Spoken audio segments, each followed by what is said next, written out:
መድፈኞቹ ተጫዋች ለማስፈረም ከስምምነት ላይ ደርሰዋል። ሮድሪም ወደ ስፔን የሚያመራበት የመጨረሻው ምዕራፍ ላይ ደርሷል።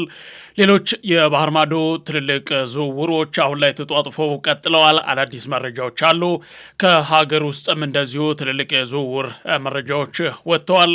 በተጨማሪም የካፍ ወይም ደግሞ የአፍሪካ የእግር ኳስ ጉዳይ ጋር የተያያዘ አዲስ መረጃ ይዘንላችኋል። ቤተሰቦቻችን ገበያ ስፖርት ነው። ከሜዳ ባሻገር የሐምሌ 25 2018 ዓ.ም ዕለተ ቅዳሜ አመሻሽ የስፖርት ዝግጅቱን ወደ እናንተ ማድረሱን በይፋ ጀምረዋል። ሰፋ ያሉ የሀገር ውስጥና የባህር ማዶ መረጃዎቻችን አሉ። እነሱን ወደ እናንተ እያደረስን ቆይታ እናደርጋለን። መረጃዎችን የማድረሳችሁን የመኮንን አልማው ነኝ። እንደዚሁም ደግሞ ቴክኒኩና ካሜራውን በመቆጣጠር ደግሞ አማኑኤል ሮቤ ከኔው ጋር አብሮ ቆይታ ያደርጋል። እናንተም ከኛው ጋር ቆይታ እንድታደርጉ በአክብሮት ነው የምንጋብዛችሁ። በእርግጠኝነት በርከት ያሉ መረጃዎችን ታገኙበታላችሁ። አብራችሁን ቆዩ።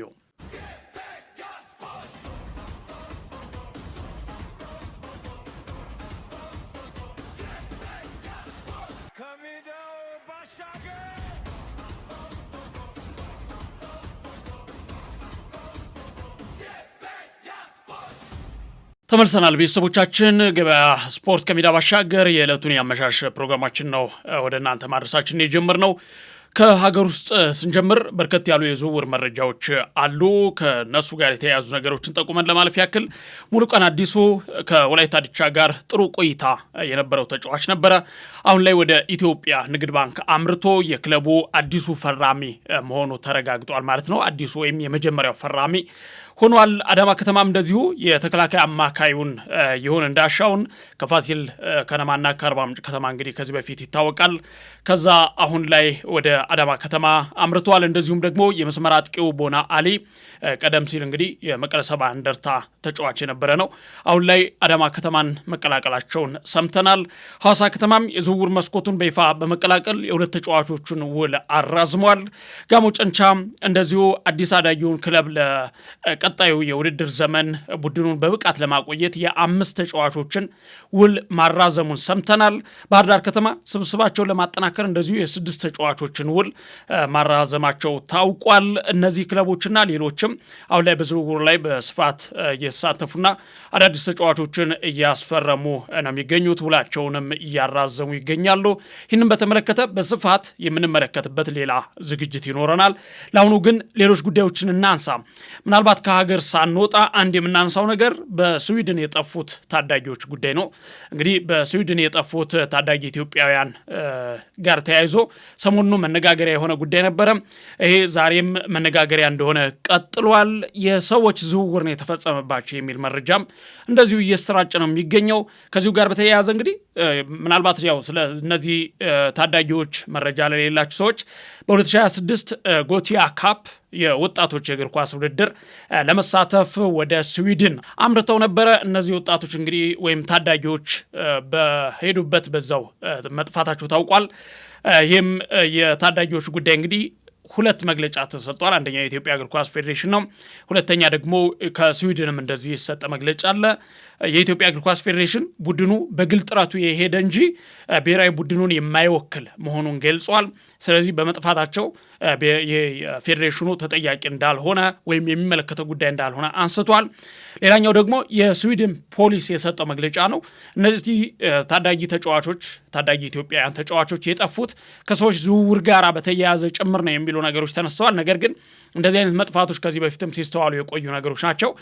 ሌሎች ትልልቅ ተጫዋቾችም እንደዚሁ በብሔራዊ ቡድን ደረጃም ወደ አሜሪካ አቅንተው ከዚህ በፊት የቀሩ ተጫዋቾችን እናስታውሳለን። ሌላም ጊዜ እንደዚሁ በተመሳሳይ ወጥተው የማይመለሱ ስፖርተኞችን አስተውለን እናውቃለን። ዛሬም እነዚህ 20 ኢትዮጵያውያን ታዳጊዎች በዛው የቀሩበት መንገድ ከዚያ ጋር ተያይዞ ይመስላል። ነገር ግን የሰዎች ዝውውር ነው የሚል መነሻም ነበረ። ይህንን በተመለከተ የስዊድን ፖሊስ እነዚህ 20 ኢትዮጵያውያን ታዳጊዎች በፈቃዳቸው የጠፉ እንጂ የሰዎች ዝውውር ተፈጽሞባቸው እንዳልሆነ እንደዚሁ ገልጿል። ነገር ግን በእነዚህ ታዳጊዎች ዙሪያ ምንም የተለየ ጉዳይ ወይም ፍንጭ እንዳላገኘም አስታውቋል ማለት ነው። ይሄ ነው ምናልባት ከሀገር ውስጥ ልትጠቁመናችሁ ለማለፍ ያክል የምናነሳው ጉዳይ። ወደ ባህር ማዶ መረጃዎቻችን እንለፍ።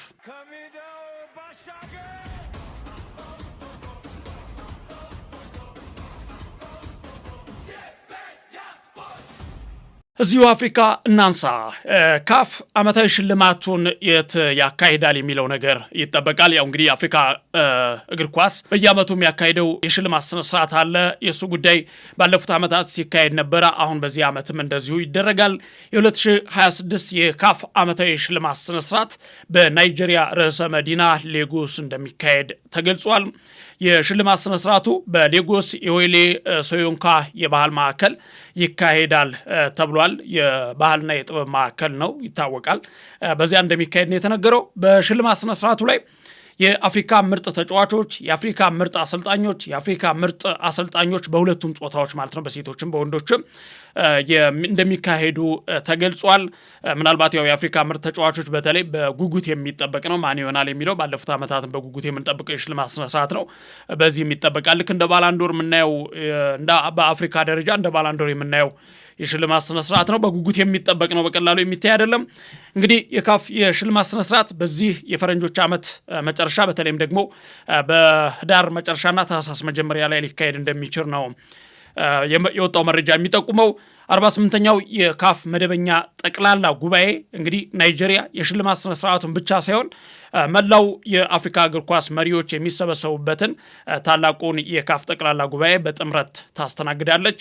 ይህ ስብሰባ በህዳር ወር ላይ እንደዚሁ በዋና ከተማዋ አቡጃ በሚገኘው ቦላ አህመድ ቲኑቡ ዓለም አቀፍ የስብሰባ ማዕከል ይካሄዳል ተብሎ ይጠበቃል።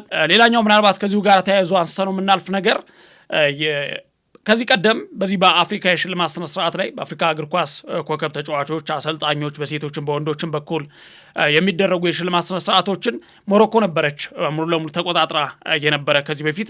በተለይ ደግሞ ላለፉት 3 ዓመታት ሞሮኮ ናት ይህንን ጉዳይ ስታስተናግድ የነበረው። ለተከታታይ 3 ዓመታት ማራኬሽና ራባት ውስጥ በሞሮኮ አስተናጋጅነት ሲካሄድ ነው የቆየው። ይህ እንግዲህ በ3 ተከታታይ ዓመታት በሞሮኮ አስተናጋጅነት ሲካሄድ የነበረው የኮከቦች ሽልማት ከ10 ዓመታት በላይ ረዥም ጊዜ በኋላ ወደ ምዕራብ አፍሪካዊቷ ምድር ናይጄሪያ መዞር ችሏል። የመንግስት ድጋፍ አለበት በዚህ ጉዳይ ላይ። ያው አንዳንዴ በጥሩ ነገሮች ላይ ምናልባትም በዚህ ናይጄሪያ ምን ትጠቀማለች የሚለውን ነገር እንመለከታለን። ነገር ግን የመንግስት ጣልቃ ገብነትም ነበረ። የናይጄሪያ ፕሬዝዳንት ቦላ አህመድ ቲኑቡ ናቸው ለካፍ ፕሬዝዳንት ፓትሪስ ሙሴፔ ያቀረቡትን ጥያቄ ይህንን ጥያቄ አቅርበው ተቀባይነት አግኝቶ ውሳኔ የተወሰነው። የፕሬዝዳንቱም ፓትሪስ ሙሴፔም ይህንን ጥያቄ ተቀብለው ሀገሪቱ ዝግጅቱን በከፍተኛ ደረጃ እንድታስተናግድ ሙሉ የመንግስት ፍቃድና እንደዚሁም ድጋፍ ሰጥቷል። ይህም የሀገሪቱን የስፖርት ቱሪዝም ገጽታ በእጅጉ ያሳድገዋል ተብሎ ይጠበቃል። ምናልባት እንግዲህ በቀጣይ ኢትዮጵያም ይህንን እድል የምታገኝበት አጋጣሚ እንደሚኖር ተስፋ እናደርጋለን። ሌላኛው ምናልባት ከዚሁ ጋር በተያያዘ የግምገማ ውጤት ነው።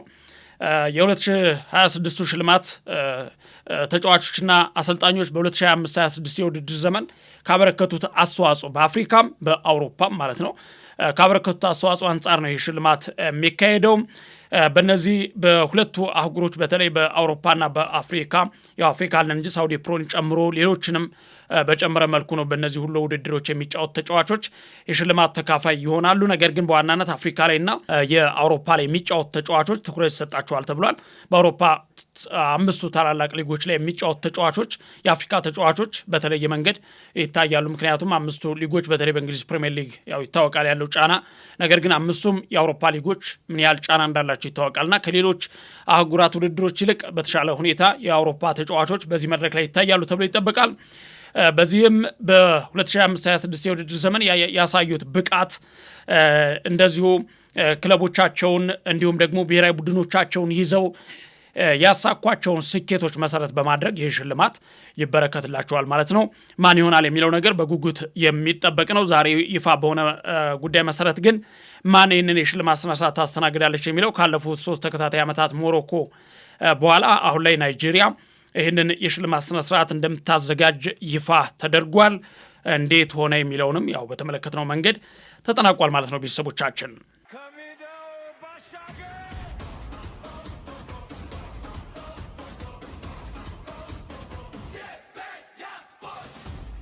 ገበያ ስፖርት ከሜዳ ባሻገር የዕለቱን ያመሻሽ መረጃዎቻችንን ነው ወደ እናንተ እያደረስንላችሁ የምንገኘው።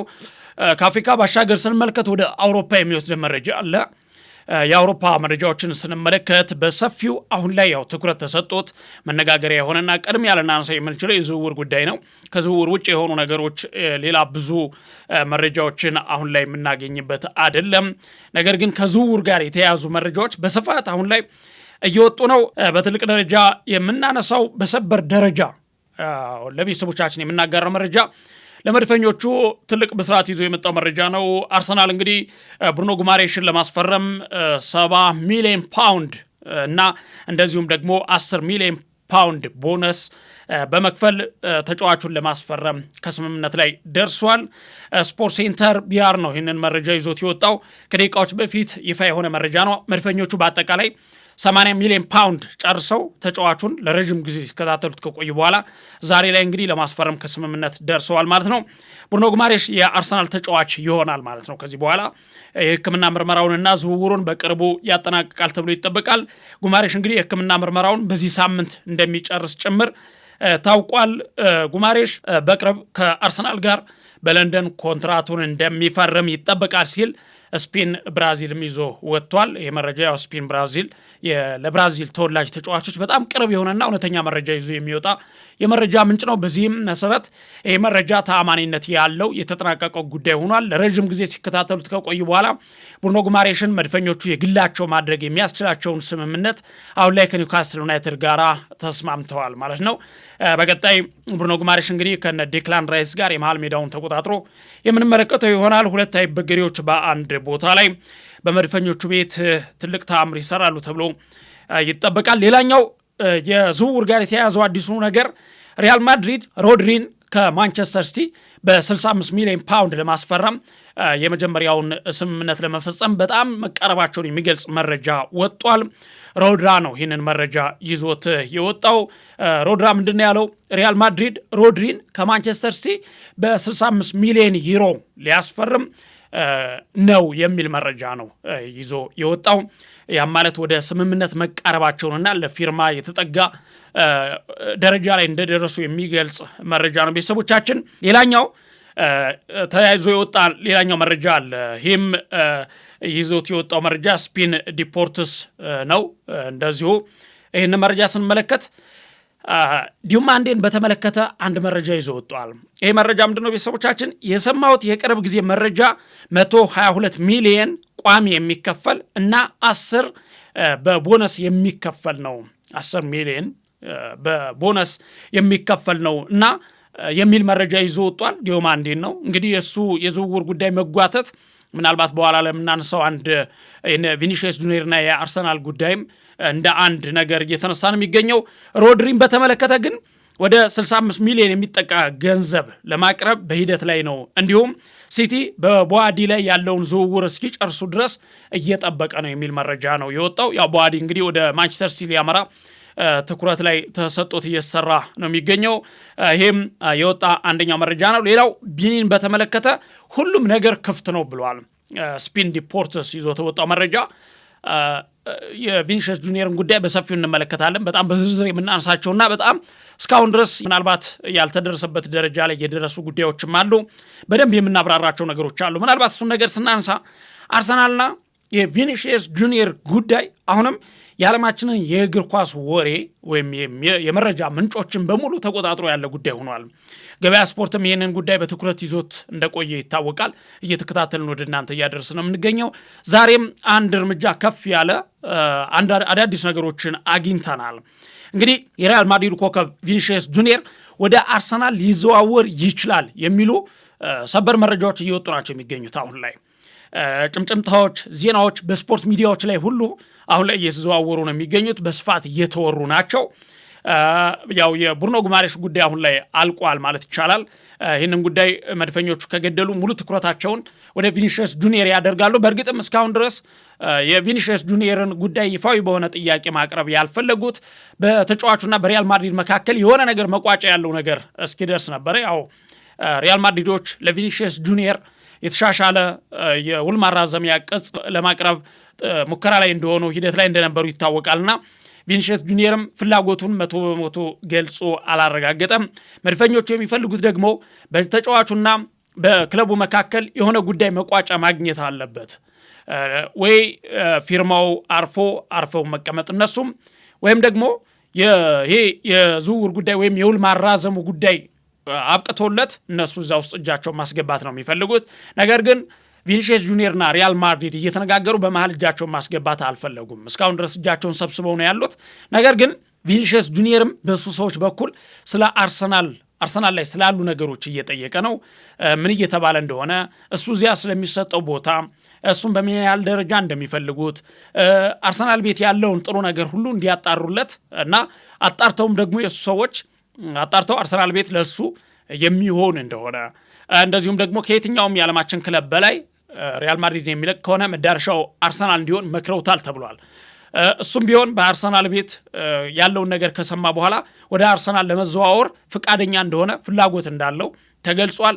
ነገር ግን በሪያል ማድሪድ ቤት ያለው ነገር እስካሁን ድረስ መቋጫ አለማግኘት ነው አሁን ነገሮች ምናልባት እንዲንዛዙ ያደረጋቸውና የቪኒሺየስ ጁኒየርና የሪያል ማድሪድ ሁኔታ አሁን ላይ ምንድን ነው የሚለውን ጉዳይ ስናነሳ ሪያል ማድሪድ እና ቪኒሺየስ ጁኒየር በአሁኑ ሰዓት እንግዲህ በአዲስ ውል ዙሪያ እየተነጋገሩ ናቸው። ነገር ግን መስማማት እንዳልቻሉ ተገልጿል። ስምምነት ላይ እንዳልተደረሰ እሱ ደግሞ ከጥቅማ ጥቅምና ከገንዘብ ጋር የተያያዘ ነው። በዝርዝር እንመለከታለን። እንግዲህ የስምምነቱ ትልቅ ችግር ምንድን ነው? አሁን በሪያል ማድሪድ እና በቪኒሺየስ ጁኒየር መካከል የስምምነቱ ትልቅ ችግር ምንድን ነው ብለን ስናነሳ አንደኛው የምስል መብት ነው እና የፊርማ ጉርሻ ገንዘብ ማለት ነው። የምስል መብትና የፊርማ ጉርሻ ገንዘብ ዙሪያ መሆኑን ነው እንግዲህ ለተጫዋቹ ቅርብ የሆኑ ምንጮች እየዘገቡ የሚገኙት። ቤተሰቦቻችን አሰልጣኝ ጆዜ ሞሪኒዮ ከቪኒሺየስ ጁኒየር ጋር ፊት ለፊት ተገናኝተው በግልጽ በሱ ፕሮጀክት ውስጥ እጅግ በጣም ወሳኝ የሆነ ተጫዋች እንደሆነ በጣም አስፈላጊ ተጫዋች እንደሆነ ነግረውታል ተብሏል። ጆዜ ሞሪኒዮ እንግዲህ ሪያል ማድሪድን ከተረከቡ በኋላ የመጀመሪያው ነገር ከዋክብቶችን ማቆየት ነው። በሪያል ማድሪድ ቤት ከዋክብቶችን ማቆየት ነው። መልቀቅ የሚፈልጉት ተጫዋች የለም። ምናልባት የቹዋሚኒ ጉዳይ አዲሱ ነገር ነው። ወደ ማንቸስተር ዩናይትድ ያመራል፣ ወደ ሌሎችም የሚሉ ነገሮች አሉ። አምና ከነበረውም በተለይ አንዳንድ ከስነ ምግባርም ጋር የተያያዘ በቤት ውስጥም ስላለው ቦታ ጋር ተያይዞ የቹዋሚኒ ጉዳይ ወደ ሌላ ክለብ የሚሄዱ ነገር የማይቀር ይመስላል። ነገር ግን ሌሎች ከዋክብቶችን የመሸጥ ፍላጎት እንደሌላቸው ይልቅስ ደግሞ አሁን እየሰበሰቧቸው እንዳሉ ከዚህ በፊትም እንደፈረሙት አሁንም እነ ሮድሪን ጨምሮ እየሰበሰቡ ነው የሚገኙት። በቀጣይ ዓመት ሻምፒዮንስ ሊግንም የላሊጋንም በተለይ ደግሞ በላሊጋው የባርሴሎና ላይ ያላቸውን የበላይነት ማስመስከር ይፈልጋሉ። ባለፉት ዓመታት በባርሴሎና ፍጹም ተበልጠው ነው የከረሙትና አሁን ላይ ያንን ነገር መገልበጥ ይፈልጋሉ። ያን ታሪክ መቀየር ይፈልጋሉ። ለባርሴሎና ተፎካካሪ ብቻ ሳይሆን የበላይ መሆናቸውን ለማረጋገጥ ጆዜ ሞሪኒዮ ደግሞ በመጡበት ዓመት ውጤታማ ለመሆን ከአሁኑ ቡድናቸውን እያጠናከሩ ነው የሚገኙት። ይህንን ተከትሎ ከዋክብቶችን የመሸጥ ፍላጎት የላቸውም እና ቪኒሺየስ ጁኒየርንም በአካል አግኝተው ነግረውታል። ነገር ግን ጆዜ ሞሪኒዮ ቪኒሺየስ ጁኒየር አስፈላጊ መሆኑን ለራሱ በቀጥታ መንገራቸው ተዘግቧል። ይሁን እንጂ ምንድነው አሁን በዚህ መሃል ያለው ነገር ሪያል ማድሪድ ከስምምነት ካልደረሰ ሌላ ትልቅ የአውሮፓ ክለብ ፉክክሩ ውስጥ ይገባል ብለው ተስፋ ያደርጋሉ። አሁን ሪያል ማድሪዶች ምናልባት የውል ማራዘሙ ከቪኒሺየስ ጋር ውል ማራዘሙ ካልተሳካ እንኳን ነገር ግን በቪኒሺየስ ጁኒየር ዙሪያ ደና ገንዘብ ለማግኘት ከአርሰናል በተጨማሪ የሆነ ሌላ የአውሮፓ ትልቅ ክለብ እንዲመጣ ይፈልጋሉ። ዝውውሩ ላይ እንዲካፈል ይፈልጋሉ። እጁን እንዲያስገባ ይፈልጋሉ። ይሄ ደግሞ ፉክክሩ በጨመረ ቁጥር ቪኒሺየስ ጁኒየር ላይ የሚያገኙት ገንዘብ እየጨመረ ይሄዳል፣ መጠኑ እየጨመረ ይሄዳል እና ልክ እንደ ጫራታ እንደማቅረብ ነው። አሁን ሪያል ማድሪድ አንድ ሌላ የያዙት ጉዳይ ይሄኛው ነው እና ሎስ ብላንኮቹ ቪኒሺየስ ላይ ፍላጎት ያለው ክለብ አርሰናል ብቻ ነው ብለው አያስቡም። ተጨማሪ ሌላ ክለብ ይኖራል የሚል እምነትም አላቸው። ስለዚህ አንደኛው እሱን ነገር ታሳቢ ያደርጋሉ።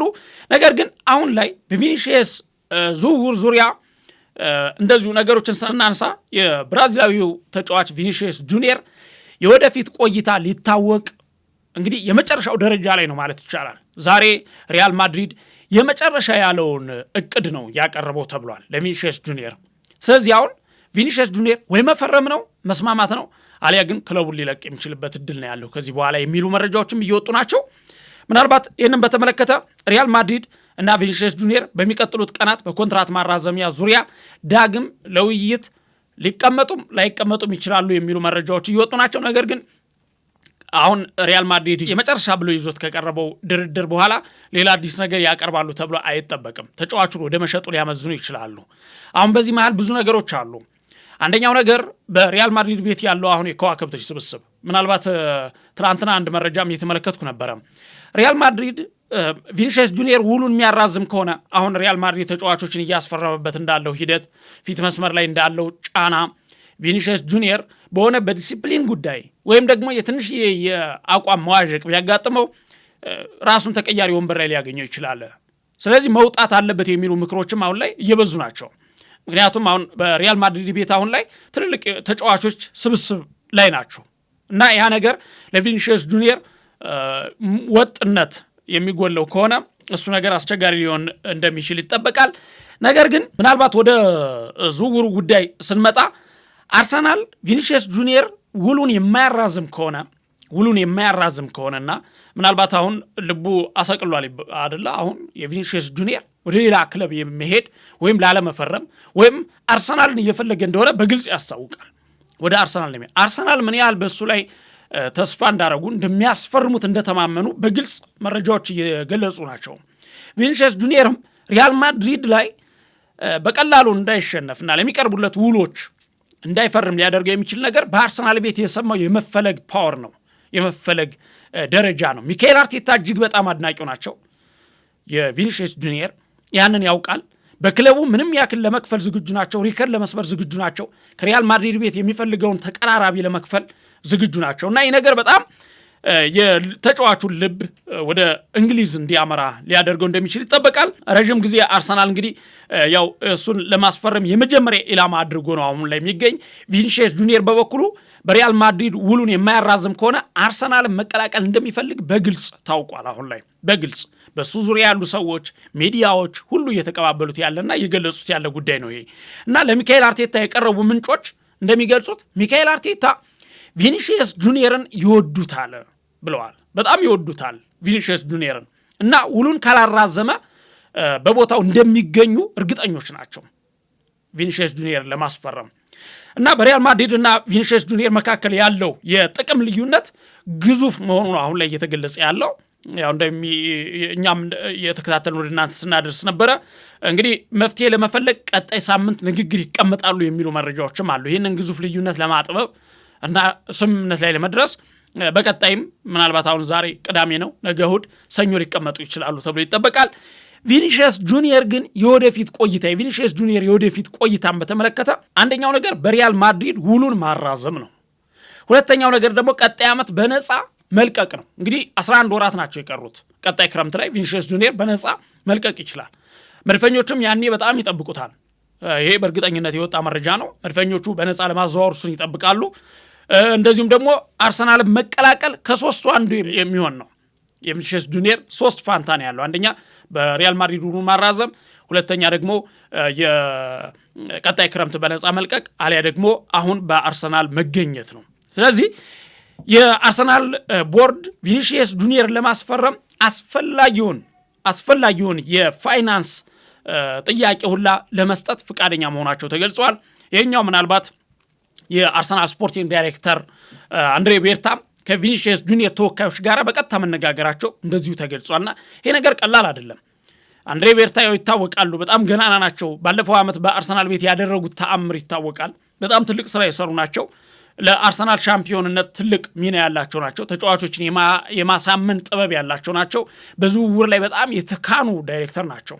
ስለዚህ በሱ ላይም አርሰናሎች በጣም ተስፋ ጥለዋል። ቪኒሺየስ ጁኒየርም እንደሚያመጣላቸው ተማምነዋል እና መድፈኞቹ ቪኒሺየስ በሚካኤል አርቴታ በሚመራው የወደፊት ትልቅ እቅዳቸው ቁልፍ ሰው እንደሚሆን ነግረውታል ለቪኒሺየስ ጁኒየር።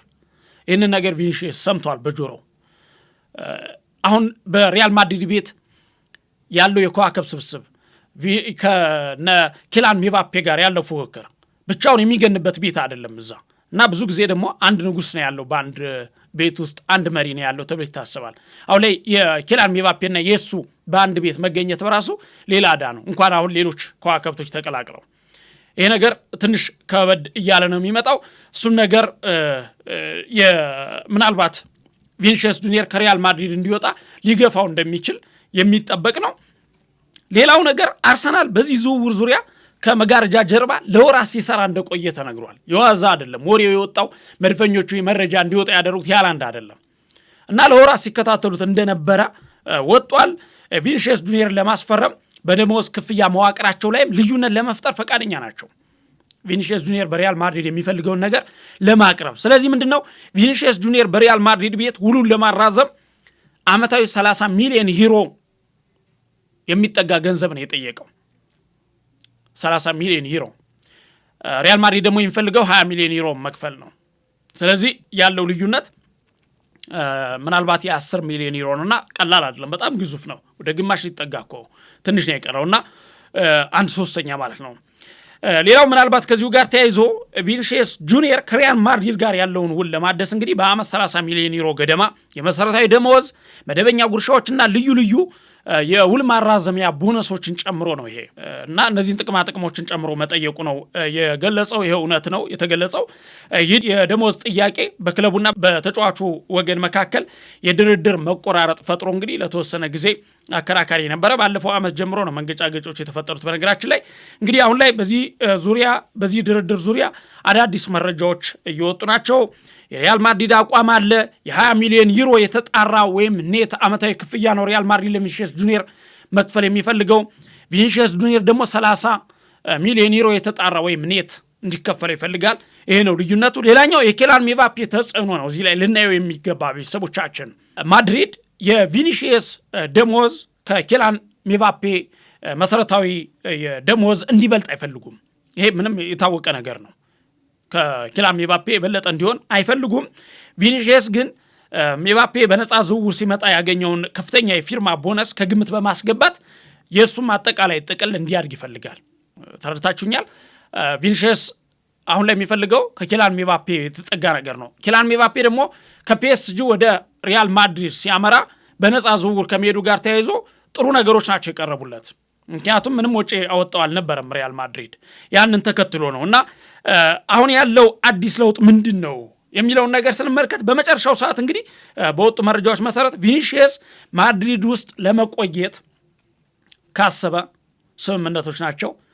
ቀደም እንዳልነው 3 አማራጮች ናቸው ያሉት። እነዚህን 3 አማራጮች አንዱን ይጠቀማል ተብሎ ይታሰባል። የሌሎች ክለቦች ፍላጎትም አለ። በሪያል ማድሪድና በቪኒሺየስ ጁኒየር መካከል የነበረው የውል አለመስማማት እንደ ቢቢሲ ዘገባ ከሆነ እንደ አርሰናል ያሉ የፕሪሚየር ሊግ ክለቦች ሁኔታውን በቅርበት እንዲከታተሉ ጭምር በሪያል ማድሪድም ይፈለጋል። ክለቦችም ወደዚህ አይናቸው ሊያዞሩ ይችላሉ። ነገር ግን አሁን ላይ ወደ ድምዳሜው ሊደርስ ይችላል የሚለው ነገር 3 አማራጮች አሉ። አርሰናል ግን በዚህ ክፍት ሆኖ ራሱን እየጠበቀ ነው። ቪኒሺየስ ጁኒየርም ያንን ነገር ተረድቷል። ስለዚህ በቀጣይ ይህንን ተጫዋች በቀዩ ማሊያ ወይም በኤምሬትስ ልንመለከተው እንችላለን ብለን ተስፋ እናደርጋለን። ቤተሰቦቻችን እንግዲህ ገበያ ስፖርት ከሜዳ ባሻገር የነሐሴ 25 የዕለተ ቅዳሜ አመሻሽ ወደ እናንተ ሊያደርስ የያዛቸውን ዝግጅቶች በዚህ መንገድ ለመቋጨት እንገደዳለን። ፕሮግራሙን ወደ እናንተ እየመራው መረጃዎችን ሳደርስ የነበረውን የመኮንን አልማው ነኝ።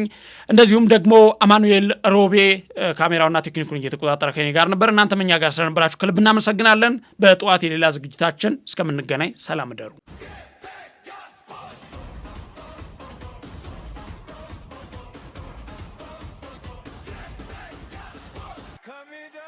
Bashaga!